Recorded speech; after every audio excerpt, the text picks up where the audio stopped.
Glad we got that settled. Yeah. All right, let's start it up.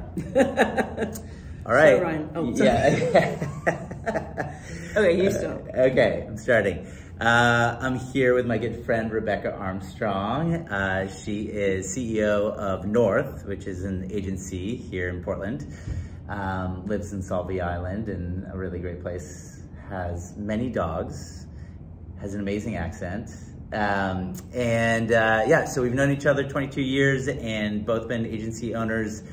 And you have done a lot over the years with bringing people into Portland and working with Travel Portland and other groups. So I just would love to hear kind of all the things that you've tried. And you know, I know you could go on for like a half hour, but just like some cool campaigns that have either partially worked or been great or what have you. Well, I'll surprise everybody by starting talking about something that was way pre-pandemic, which was when we were asked in to help drive traffic to downtown Portland, especially over the holidays, for what used to be called the Downtown Marketing Initiative. And we found what really worked with that was not just advertising you should come into downtown because it's unique or whatever, but actually activating downtown, doing. So one example of that was when we decided to knit bomb all the statuary around town, do like ugly holiday sweaters and things like that. So give things that you wouldn't find anywhere else, you wouldn't find at Washington Square or Bridgeport, whatever. Another reason. Very on brand for Portland. Yeah, quirky stuff, but also just, also get people in, and, as well as talking about the incredible stores they could visit and all the other things they can do. Yeah. But that was fun. And then Here Together happened right after the pandemic. Here for Portland. Here for Portland. Here for Portland. Thank you. Was an invitation. That was right at the beginning of the pandemic, and it was we volunteered our time to create this idea that was just. It was really bringing together of a message that all the governmental agencies and quasi-governmental agencies could use, and actually any participating businesses. We created a package and we're like, here's the tools, which is an invitation for Portlanders to come in and support our business, because if we don't do this now, we're not going to have a city. Yeah. So it was like a call to, I hate this expression, but call to arms. So, and that, the media were donated, billboards donated, inserts in print publications, donated digital time.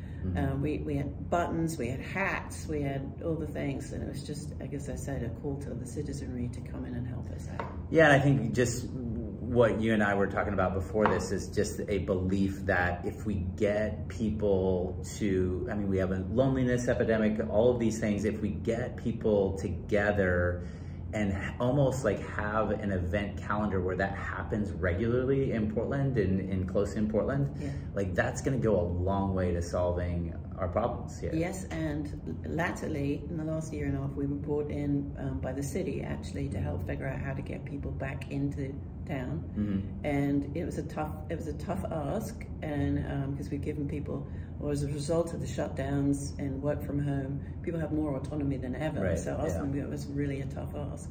But we found is the one thing they miss more than anything else is community. So we were like, focus that, get everybody to come in at the same time, activate the city on the same day, and get them all to come in and create community and get them in the hang of being amongst other, benefiting from the one thing that they've missed, which is other people. And so for you, just slightly switching gears, but on a personal level and what you do with your husband and all of that stuff, like what are some top 2 or 3 things that you love to do in and around, like half hour around Portland? I love walking around the city, and up in Portland's incredible for offering the ability to get from close and down. I did this with my friend, our mutual friend, Kathy Arminas, only yesterday morning. Anyway, just to be able to walk from downtown up into Washington Park and up into Forest Park and do our walk and talks. I'm not one for sitting behind a desk, so I prefer to get things done on the move. I also obviously have to say that I love shopping at Mercantile, a wonderful women's clothing store on Southwest Alder and Broadway, coincidentally owned by my husband's family. But it's great. It's a Portland institution and it has beautiful fashion. I love eating out. Portland is some of the best eating out in the world, in my opinion. So, like, what's 1 or 2 restaurants that come to mind for you? I'm now going to say restaurants that don't sound like.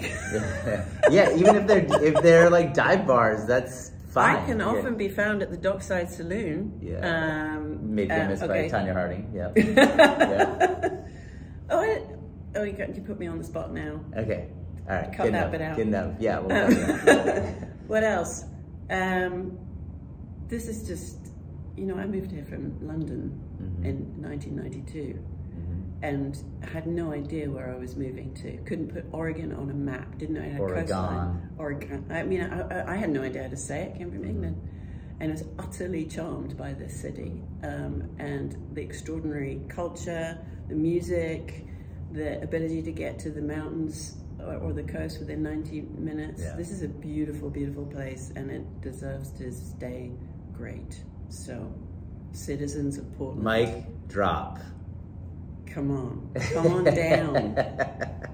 I like that American accent that you have. Come on down. Here we go.